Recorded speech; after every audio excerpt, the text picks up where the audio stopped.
அல்லாஹ்வுடைய தூதர் ஸல்லல்லாஹு அலைஹி வஸல்லம் சொன்னார்கள், முன்னால் இருந்த காலத்தில் ஒரு மனிதன் 99 கொலைகளை செய்தான். قتل 99 நஃப்ஸா, 99 கொலைகளை செய்த அடியான். கேட்டான், இந்த உலகத்திலே அறிந்தவர்கள் யார்? ஒரு துறவி கை காட்டப்பட்டார். துறவி, அவர் ஆலிம் அல்ல, ஒரு துறவி. அல்லாஹ்விற்காக எல்லா வணக்க வழிபாடுகளையும் முற்றிலுமாக துறந்து அல்லாஹ்வை நோக்கி சென்ற ஒரு துறவி அடையாளம் காட்டப்பட்டார். அவரிடத்தில் சென்றார்.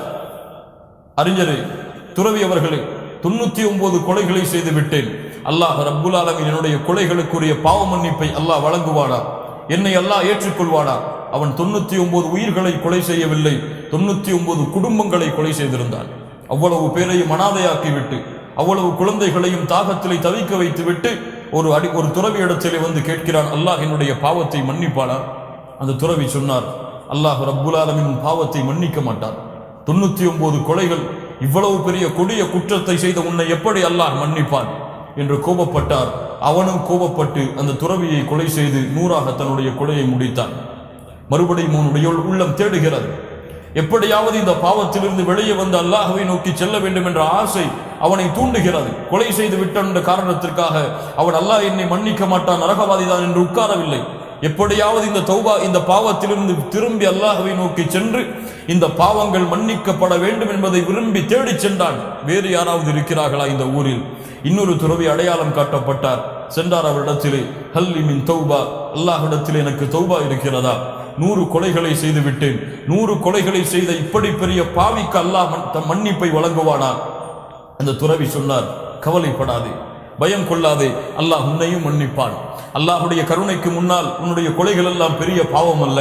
ஆனால் ஒரு நிபந்தனை இருக்கிறது, நீ வாழக்கூடிய ஊர் ஷைத்தானை சார்ந்த ஊர்.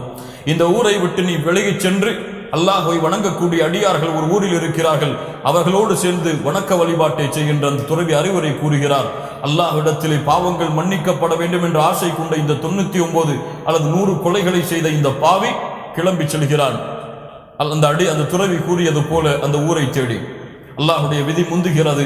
அவன் செல்லக்கூடிய வழியில் அல்லாஹ் ரப்புல் ஆலமீன் மரணத்தை அவனுக்கு ஏற்படுத்துகிறான். அந்த மரணத்தை அடைந்த அந்த அடியானுடைய உயிரை கைப்பற்றுவதற்காக, அவர் பாவி என்பதற்காக, 100 கொலைகளை செய்தவர் என்ற காரணத்திற்காக மலாயிகத்துல் அதாப், வேதனையை தரக்கூடிய மலக்குகள் இறங்கி வருகிறார்கள் அவருடைய உயிரை கைப்பற்றுவதற்காக. அவர் 100 கொலைகளை செய்தாலும் அல்லாஹ்வை நோக்கி செல்ல வேண்டும் என்ற ஆசை கொண்டு விட்டார் என்பதற்காக மலாயிகத்துர் ரஹ்மா, அருளுடைய மலக்குகளும் இறங்கி வருகிறார்கள். 2 மலக்குகளுடைய கூட்டம். ஒன்று வேதனை தரக்கூடிய உயிர்களை கைப்பற்றக்கூடிய மலக்குகள், இன்னொரு கூட்டம் அல்லாஹ்வுடைய அருளை சுமந்த மலக்குகளுடைய கூட்டம். யார் இந்த உயிரை கைப்பற்றுவது? இருவருக்கும் வாக்குவாதம் ஏற்படுகிறது. அல்லாஹ் ரப்புல் ஆலமீன் இன்னொரு தீர்ப்பாளரை, இன்னொரு மலக்கை அல்லாஹ் ரப்புல் ஆலமீன் அனுப்புகிறார். அவர் தீர்ப்பு சொல்லுகிறார், இவர் கடந்து வந்த தூரம் இந்த பாவிகளுடைய ஊருக்கு நெருக்கமாக இருந்தால், அந்த ஊருக்கு நெருக்கமாக இருந்தால் பாவிகளுடைய உயிரை கைப்பற்றக்கூடிய மலக்குகள் இவருடைய உயிரை எடுத்துச் செல்லுங்கள்.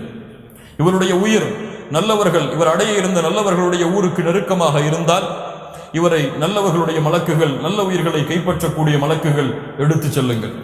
அளந்து பார்க்கிறார்கள், இவருடைய உயிர் நல்லவர்களுடைய ஊருக்குத்தான் நெருக்கமாக இருக்கிறது. நல்லவர்களுடைய மலக்குகள் கைப்பற்றி செல்கிறார்கள். ஆனால் நடந்தது அது அல்ல. இதற்கு பின்னால் ஒரு நிகழ்வு நடந்திருக்கிறது. அதுவும் சாதாரணமான நிகழ்வு அல்ல. இந்த உலகத்துடைய இயற்கை அமைப்பையே மாற்றிய ஒரு நிகழ்வு நடந்திருக்கிறது. 100 கொலைகளை செய்த ஒரு அடியானுக்காக. யார் அந்த நிகழ்வை செய்தவர்? யார்? அல்லாஹ். அல்லாஹ் என்ன செய்தான்? அல்லாஹ், இவனுடைய உயிர் உண்மையில் பாவிகளுடைய ஊருக்கு தான் நெருக்கமாக இருந்தது.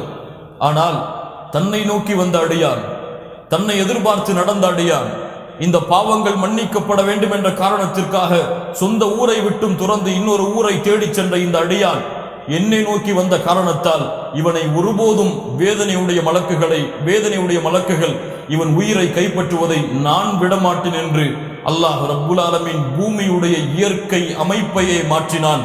அந்த ஊருக்கு கட்டளையிட்டான், இவருக்கு அருகாமையில் வந்துவிடு என்று. பாவிகளுடைய ஊருக்கு கட்டளையிட்டான், இவனை விட்டு தூரமாக சென்று விடு என்று. அல்லாஹு அக்பர், அல்லாஹு அக்பர், அல்லாஹு அர்ஹமுர் ராஹிமீன். கண்ணியத்துக்குரியவர்களே, அல்லாஹ்வுடைய அருளை அளந்து பார்க்க முடியாது. அல்லாஹ்வுடைய அருளை எம்முடைய வார்த்தைகளால் விவரிக்க முடியாது. அல்லாஹ் ரப்புல் ஆலமீன் அவ்வளவு அருள் உள்ளவன்.